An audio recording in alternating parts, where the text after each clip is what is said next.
Hello and welcome to Learning Python tutorial. In this tutorial, we are going to create custom exception. So let's create new file. So I'm going to create new file and name it as custom exception demo.python.py. So now I'm going to create new class for my exception class custom except a custom error, which we are going to extend from exception class in Python. So if you have seen in last video of our inheritance, then you will come to know. So here we are not going to have any body. So to start with, we are going with default implementation. We are going to raise custom error and we are going to pass one simple message inside it, string message. So let's run it.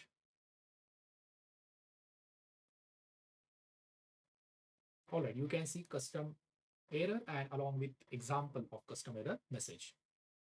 Now, if you want to have constructor or special function in it, which you want to use to, you want to print some, you want to store some value, or you want to wrap you want to have some value inside your exception that you may want to print in your log message, then you can pass value and assign it via constructor or init function. And then we will be having this str function. So string representation, it will return string representation of that function. So we will be basically using REPR function. So it represents string. So basically it's a string representation of the object that we pass.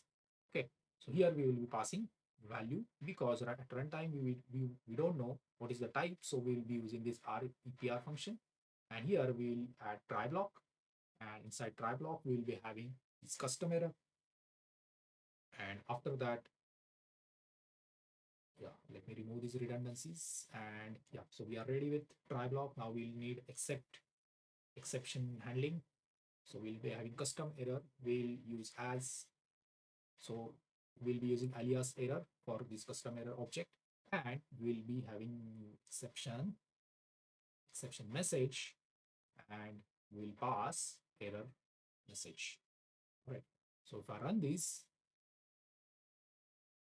all right, if I run this, then you will see it is printing the message value that we have wrapped. And I can have, so I have used string here, but I can have different type. I can use, let's say, integer. I can use any type of value here. Let's use integer. Yeah, you can see. So this is how you can create your custom error.